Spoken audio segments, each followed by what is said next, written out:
Hello students, welcome. आज इस video के अंदर हम पढ़ेंगे 11th क्लास बायोलॉजी का टॉपिक है कोशिका विभाजन, सेल डिवीजन। बहुत ही छोटा सा टॉपिक है, काफ़ी इंपॉर्टेंट टॉपिक है। इसमें से काफ़ी क्वेश्चन जो है पूछे जाते हैं। ओके, स्टार्ट करते हैं इस टॉपिक को।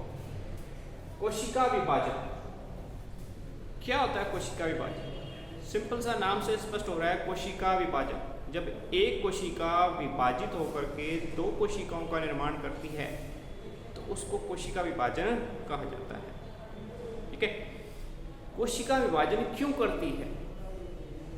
कोशिका को कोशिका विभाजन करने की, उसको दो भागों में बांटने की जरूरत क्यों पड़ती है? तो इसका सिंपल सा जो आंसर है वो इसके लिए एक सिद्धांत दिया जाता है जिसको कहते हैं केंद्रक इंडेक्स कहते हैं, न्यूक्लियर प्लाज्मिक इंडेक्स कहते हैं। उसके बेस पर इसको समझाया जाता है कि एक कोशिका का जो केंद्रक है, अगर वो कोशिका का केंद्र बड़ी हो रही है, उसका केंद्रक उसके सारे साइटोप्लाज्म को नियंत्रित नहीं कर पाता है, जिसके कारण उस कोशिका को विभाजित होकर के अपना जो केंद्रक का जो आयतन है और कोशिका द्रव्य का आयतन है, उसके अनुपात को निश्चित बनाए रखने के लिए वो विभाजित करती है। ठीक है, तो उसका ये इनका अनुपात जो है, केंद्रक का जो आयतन है और कोशिका द्रव्य का जो आयतन है, इनका जो अनुपात होता है वो एक निश्चित रहता है।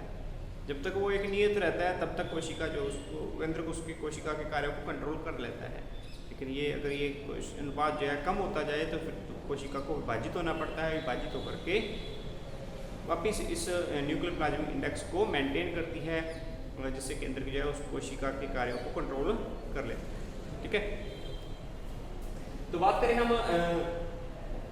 कोशिका विभाजन की, तो सभी कोशिकाएं जो है विभाजन नहीं करती हैं। जैसे हम बात करें पादपों की, तो पादपों की सभी कोशिकाएं विभाजन नहीं करती हैं। कुछ कोशिकाएं ही विभाजनशील होती हैं, बाकी कोशिकाएं विभाजन नहीं करती हैं। ठीक है, जो कोशिकाएं लगातार विभाजित होती रहती हैं, लगातार विभाजन करती रहती हैं, पादपों के अंदर उस प्रकार के ऊतक को विभज्योतक कहा जाता है। विभज्योतक ऊतक की जो कोशिकाएं होती हैं वो कंटिन्यू विभाजन करती जाती है। लेकिन जो कोशिकाएं विभाजित नहीं होती हैं वो स्थायी ऊतक का निर्माण कर लेती हैं, जिनमें विभाजन की क्षमता खत्म हो चुकी है। जो विभाजन नहीं कर रही हैं वो कोशिकाएं स्थायी ऊतक के अंदर परिवर्तित हो जाती है, यानी उनके अंदर किसी प्रकार की विशिष्टता आ जाती है, विशिष्ट कार्य को करने लग जाती हैं, तो फिर उनको विभाजन करने की जरूरत नहीं होती है। अगर वो जीवित रहती है तो फिर उसमें वापस से विभाजन की क्षमता आ सकती है, लेकिन अगर वो मृत हो गई है तो फिर उसमें विभाजन नहीं होता है। जंतुओं के अंदर जो कोशिकाएं होती हैं वो लगभग जो है विभाजनशील होती हैं, उनमें विभाजन की क्षमता लगातार बनी रहती है और विभाजित होकर के और कोशिकाएं प्रोड्यूस कर सकती हैं। ठीक है, उसके बाद देखें हम आगे आए हमारे पास में टॉपिक कोशिका चक्र, सेल साइकिल। तो कोशिका चक्र, ये कोशिका का व्यक्तिगत जो लाइफ साइकिल होता है उसको कोशिका चक्र कहा जाता है। ये कोशिका चक्र जो है ये एक घटनाओं का क्रम होता है, घटनाओं का अनुक्रम होता है, सीक्वेंस होता है, जिसके अंदर एक कोशिका अपने ही डीएनए को द्विगुणित करती है, अपने डीएनए का द्विगुणन करती है, कोशिका विभाजन के लिए जो पदार्थ है उनका संश्लेषण करती है और उसके बाद विभाजित होकर के दो पुत्री कोशिकाओं का निर्माण कर लेती है। ये सारी जो घटनाएं हैं, इनका जो सीक्वेंस है, इस सीक्वेंस को ही कोशिका चक्र कहा जाता है। यानी कोशिका का लाइफ किस तरह से होती है, कोशिका किस तरह से पैदा होती है, किस तरह से वो विभाजित हो जाती है और ख़त्म हो जाती है। ठीक है, उस पूरे घटनाओं के क्रम को ही कोशिका चक्र कहा जाता है। ठीक है, कोशिका चक्र के अंदर जो है मेन दो प्रावस्थाएं होती हैं, दो मेन प्रावस्थाएं होती है। दो प्रावस्था के अंदर उसको बांटा जाता है। सबसे पहली अवस्था होती है अंतरावस्था, जिसको इंटरफेज कहते हैं, और दूसरी होती है सूत्री प्रावस्था या एम फेज या विभाजन अवस्था। तो एक कोशिका के जीवन चक्र के अंदर दो अवस्थाएं होती हैं, एक अंतरावस्था और दूसरी विभाजन अवस्था।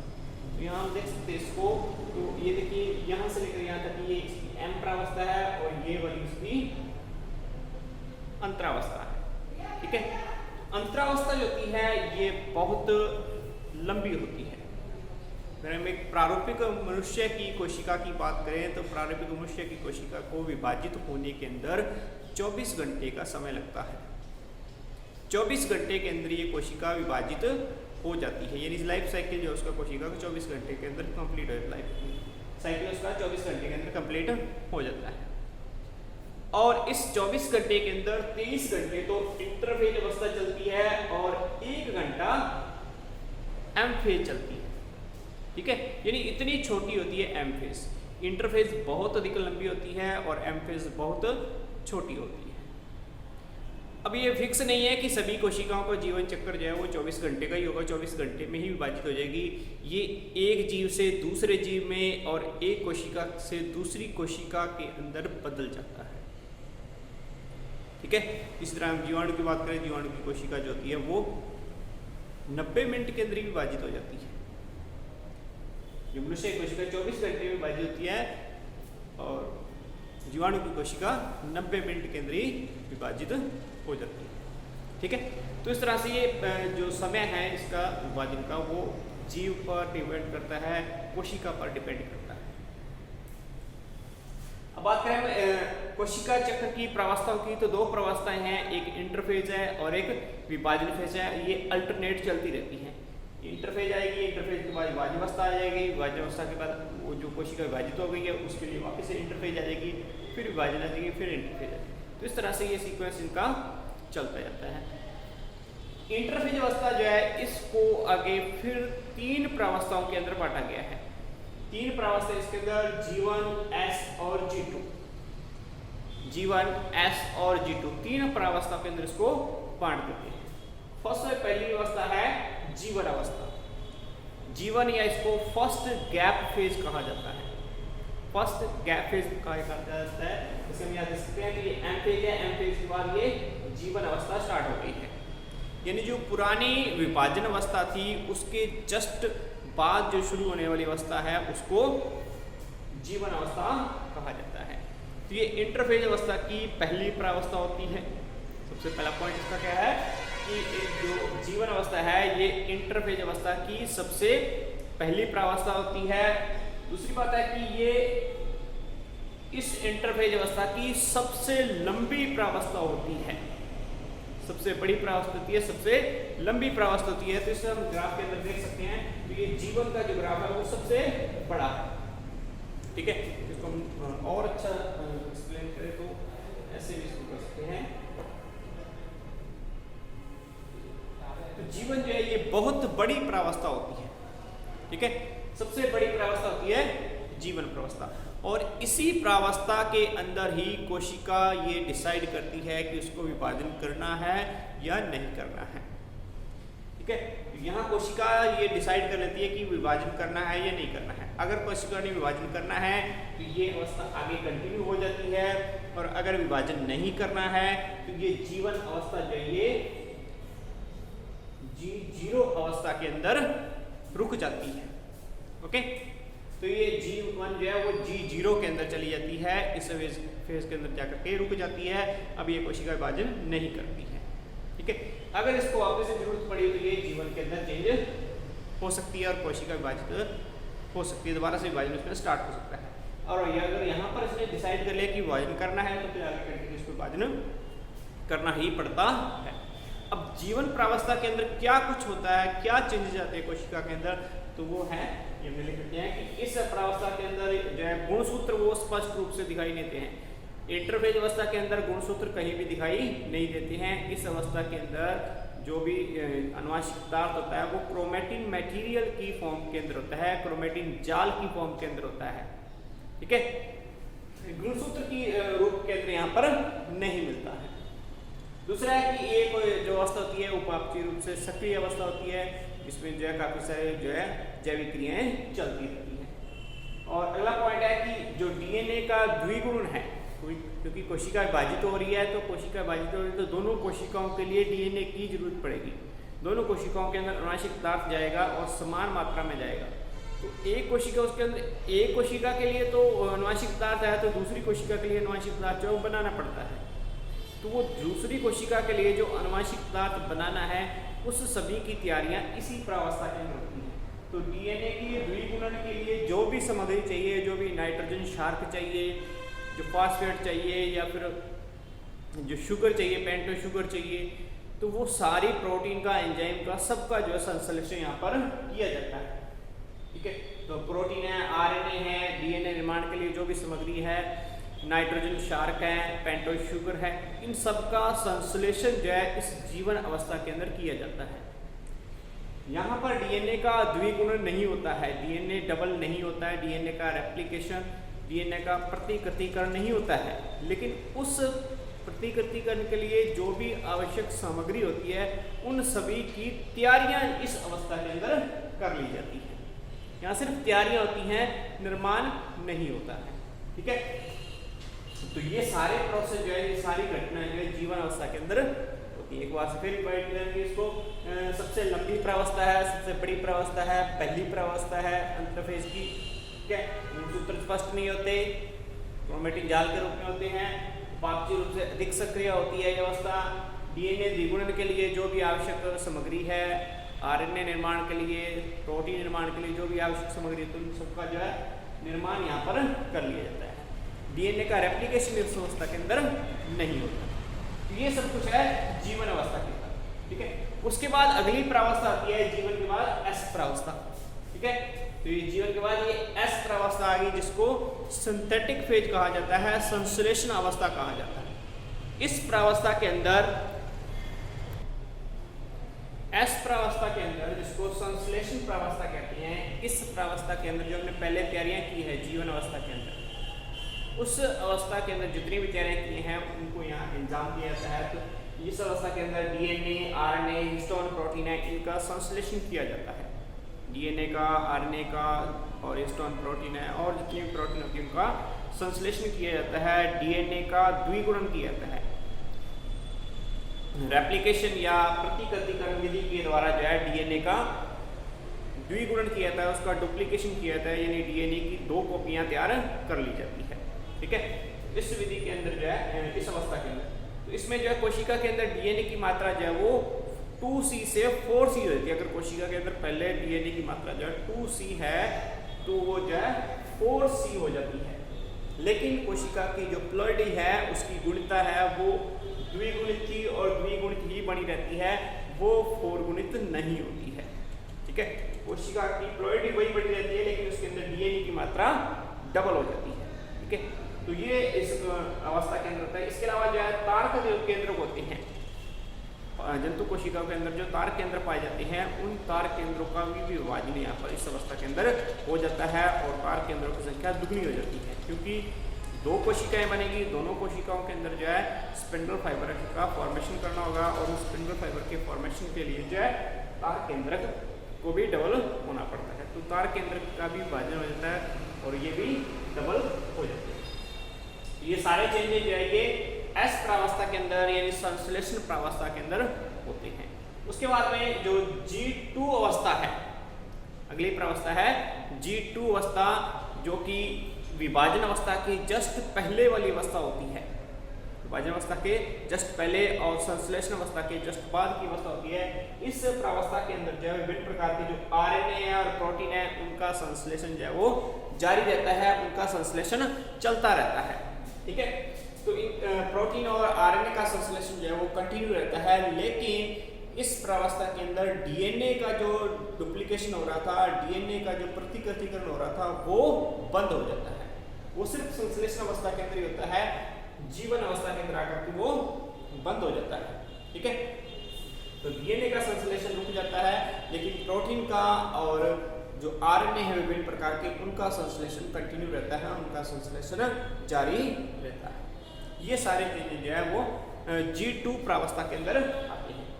इस G2 प्रावस्था के बाद जो है अगली प्रावस्था आती है M फेज। यहाँ देख सकते हैं G2 प्रावस्था के बाद अगली विभाजन अवस्था आ गई है, M फेज आ गई है। अब M फेज होती है, इसके अंदर क्या क्या चेंजेस होते हैं इसको हम आगे देखते हैं।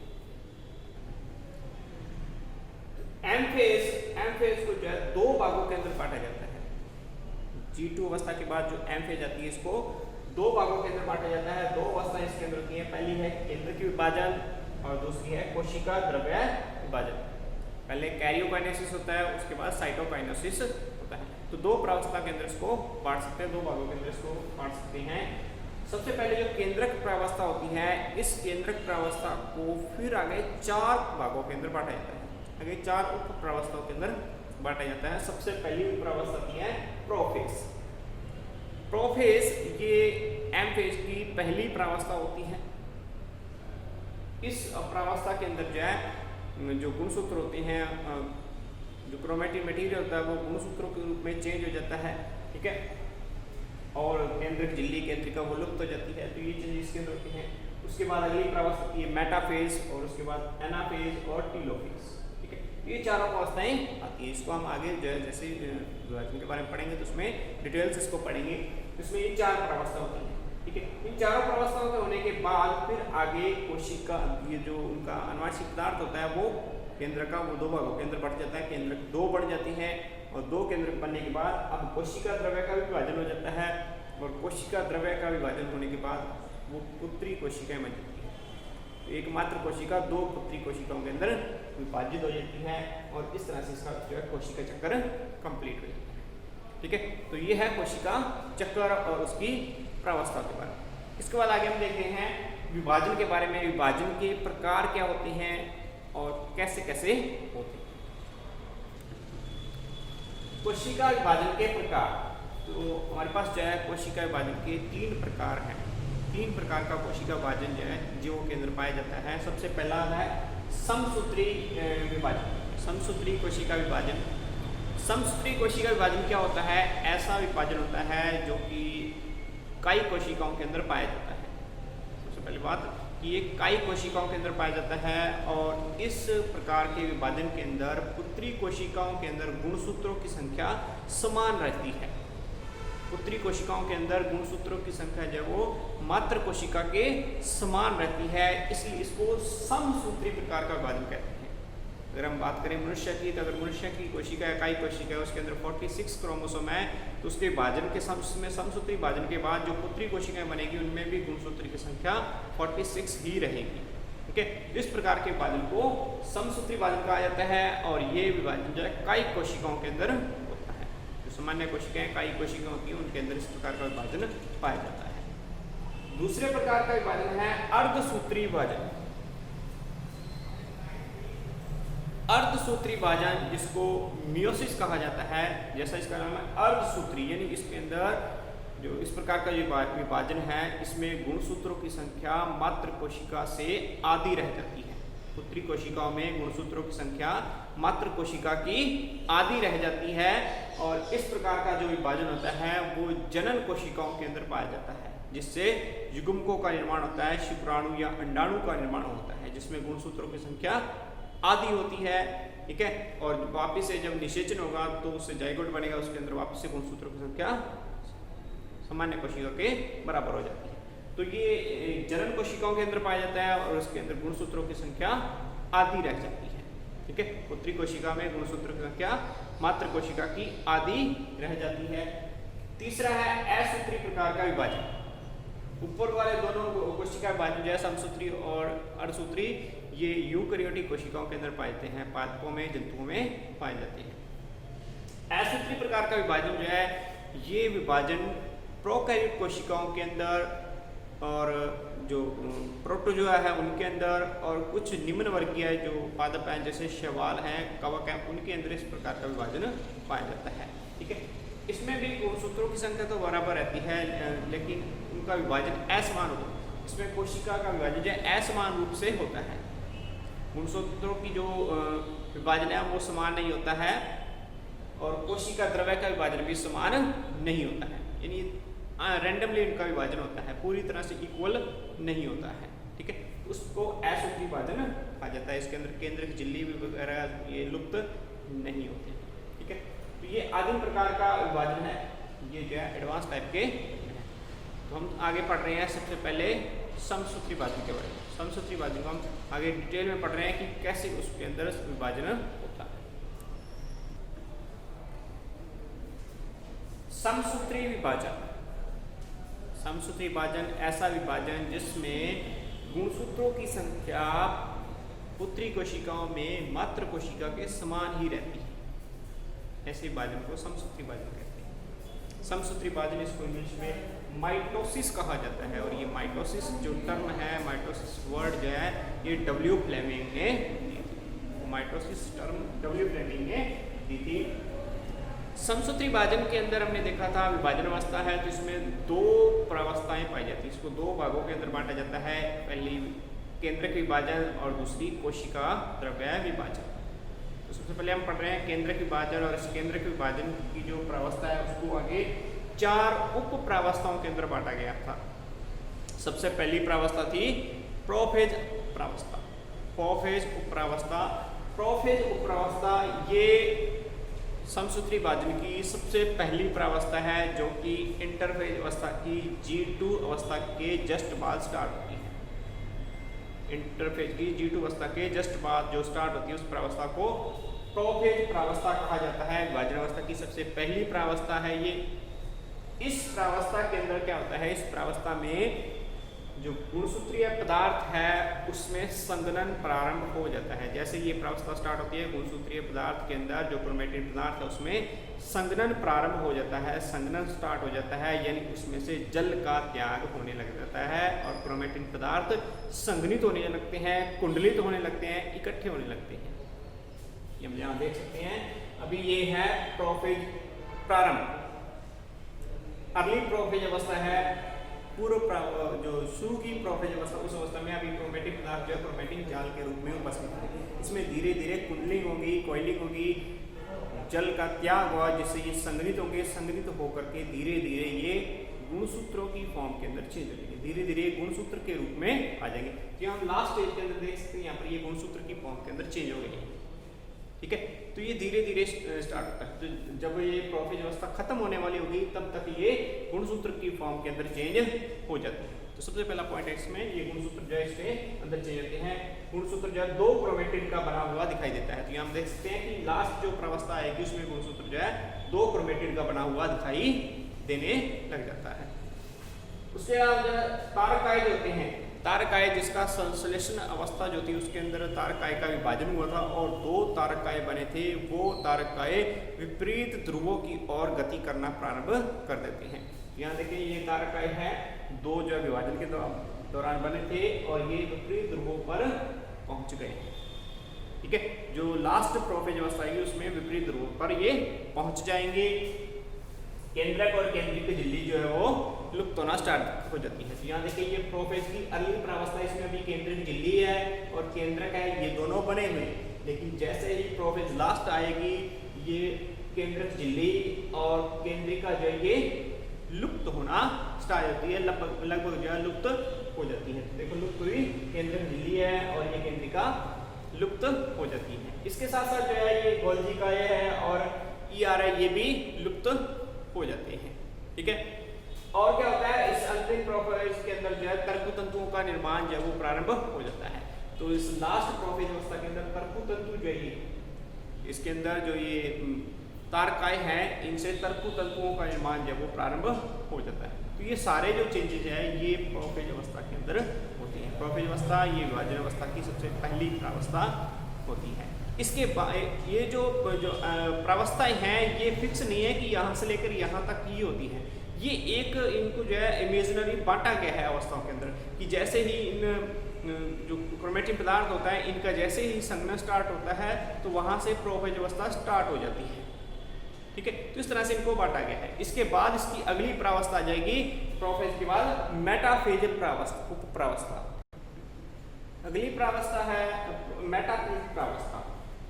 मेटाफेज प्रावस्था प्रोफेज अवस्था के बाद अगली जो प्रावस्था की मेटाफेज प्रावस्था है, इस प्रावस्था के अंदर क्या होता है कि जो गुणसूत्र हैं उनके अंदर संघनन और ज़्यादा होता है, उनके अंदर और ज़्यादा जल त्याग होता है, संग्रहित होकर के गुणसूत्र और ज़्यादा छोटे और मोटे हो जाते हैं और स्पष्ट हो जाते हैं। ठीक है, और इस प्रावस्था तक जो है केंद्रक झिल्ली केंद्रिका पूरी तरह से लुप्त हो जाती हैं, गुणसूत्र बहुत ज़्यादा छोटे और मोटे स्पष्ट हो जाते हैं। ठीक है, इसके अलावा क्या होता है इस प्रावस्था की जो सबसे मेन बात है, सबसे इंपॉर्टेंट बात है वो है कि गुणसूत्र जो है वो गति करते हैं। गुणसूत्र जो है गति करके जो है कोशिका के मध्य में व्यवस्थित हो जाते हैं, कोशिका के इक्वेटोरियल पर व्यवस्थित हो जाती है। यानी कि तो कोशिका के यहाँ पर मध्य के अंदर ये व्यवस्थित होकर के एक प्लेट का निर्माण करते हैं, जिसको मेटाफेज प्लेट कहते हैं। मेटाफेज प्लेट का निर्माण करते हैं, इस तरह से ये व्यवस्थित हो जाती हैं। इन गुणसूत्रों के जो सेंट्रोमियर होते हैं उन पर तर्कु तंतुओं का निर्माण हो जाता है। तर्कु तंतु एक और तो इन तारकायों से जुड़े होते हैं और दूसरी ओर जो है इन जो गुणसूत्र होते हैं क्रोमेटिड होते हैं उनके सेंट्रोमियर से अटैच होते हैं, सेंट्रोमियर के काइनेटोकोर से अटैच होते हैं और इसको जो है यहाँ पर एक कोशिका के बीच में व्यवस्थित किए रखते हैं, जिसको मेटाफेज प्लेट कहा जाता है। इस अवस्था का मुख्य जो है वो लक्षण, ठीक है। इसके अलावा देश में तर्कु तंतु का निर्माण हो गया है, ठीक है। और जो ये प्रावस्था जो है ये इन गुणसूत्रों के अमाप को और इनकी संख्या को अध्ययन करने के लिए सबसे उपयुक्त प्रावस्था है। अगर हमें गुणसूत्रों का अध्ययन करना है, उसकी संख्या का और उसके अमाप का, तो उसके लिए हमें कोशिका की मेटाफेज जो अवस्था होती है उस पर जाना पड़ेगा। उस अवस्था के अंदर हम इसका बहुत अच्छी तरह से अध्ययन कर सकते हैं, ठीक है।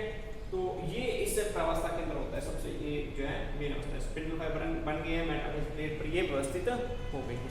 ये मेटाफेज जो है अवस्था होती है, ओके। इसके बाद अगली प्रावस्था होती है एनाफेज अवस्था। अगली प्रावस्था एनाफेज प्रावस्था। एनाफेज प्रावस्था जो है, इस प्रावस्था के अंदर जो गुणसूत्र होते हैं उनका सेंट्रोमियर विभाजित हो जाता है, ठीक है। तर्कु तंतुओं के खिंचाव से सेंट्रोमियर जो है वो विभाजित हो जाता है, गुणसूत्र जो है वो विभाजित हो जाते हैं, उनके क्रोमेटिड जो विभाजित हो जाते हैं दो भागों के अंदर, ठीक है। और वो विपरीत ध्रुव की ओर गति करना प्रारंभ कर देते हैं। यहाँ पर हम देख सकते हैं, देखिए, तो इन गुणसूत्रों का ये सेंट्रोमियर विभाजित हो गया है और एक क्रोमेटिड एक साइड चला गया, दूसरा क्रोमेटिड दूसरी साइड चला जाता है। तो विपरीत ध्रुवों की ओर ये गति करना प्रारंभ करते हैं। जो स्पिंडल फाइबर होते हैं, तर्कु तंतु होते हैं, उनके अंदर संकुंचन होता है जिससे कि ये विपरीत ध्रुवों की ओर पहुंच जाते हैं, ठीक है। तो ये है एनाफेज स्टेज। तो एनाफेज स्टेज के अंदर तर्कु तंतुओं के खिंचाव से जो है सेंट्रोमियर का विभाजन हो जाता है, क्रोमेटिड दोनों जो है एक दूसरे से अलग हो जाते हैं और विपरीत ध्रुवों की ओर गति करते हैं। लास्ट एनाफेज तक जो है ये लगभग जो है विपरीत ध्रुवों पर पहुंच जाते हैं, ठीक है। ये एनाफेज स्टेज है। उसके बाद अगली स्टेज है टीलोफेज स्टेज। टीलोफेज उप्रावस्था।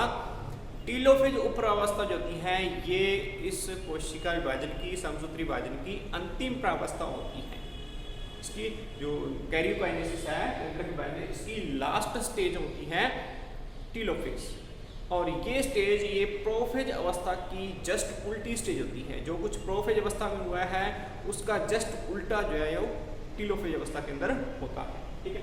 तो इस अवस्था के अंदर क्या होता है, इस अवस्था के अंदर जो गुणसूत्र हैं जो कि ध्रुवों पर पहुंच चुके हैं, गुणसूत्र जो कि ध्रुवों पर पहुंच चुके हैं, वो गुणसूत्र जल का त्याग करते हैं, जल को अवशोषित करते हैं, जल को अवशोषित करते हैं और अवशोषित होकर के अकुंडलित होते हैं। प्रोफेज अवस्था के अंदर जल को त्याग करके कुंडलित हुए थे, इस प्रावस्था के अंदर जल को अवशोषित करके अकुंडलित होते हैं, ठीक है।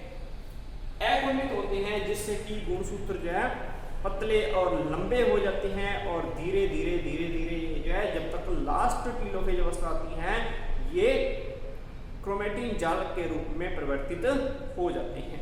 यानी गुणसूत्रों का जो अस्तित्व है यहाँ पर जो स्पष्ट होते हैं वो खत्म हो जाते हैं। अब वो क्रोमेटिन जाल के रूप में जो है बदल जाते हैं, जो कि प्रोफेज अवस्था के अंदर जस्ट इसका उल्टा था। उसमें क्रोमेटिन जाल से जो ये गुणसूत्रों के अंदर परिवर्तित हुए थे, ठीक है। तो ये यहाँ पर परिवर्तन होता है। उसके अलावा जो है क्रोमेटिन जाल का फॉर्मेशन हो जाता है, केंद्रिका और केंद्रक झिल्ली जो है वो पुनः प्रकट होने लग जाती है। हमने देखा था कि जो प्रोफेज थी उसके अंदर केंद्रिका और केंद्रक झिल्ली लुप्त हुई थी, इस अवस्था के अंदर वापिस से केंद्रिक झिल्ली और केंद्रिका जो वापिस से बनने लग जाती है। जो गुणसूत्र जो है ध्रुवों पर पहुंच गए थे उनके चारों और केंद्रक झिल्ली और केंद्रिका अंदर बनने लग जाती है, ठीक है। तर्कु तंतु जो थे वो तर्कु तंतु यहाँ पर लुप्त हो गए हैं क्योंकि उनका काम खत्म हो गया, इसलिए तर्कु तंतु जो वो लुप्त हो जाते हैं। और अब इस अवस्था के अंदर जो है एक कोशिका के अंदर दो केंद्रक दिखाई देने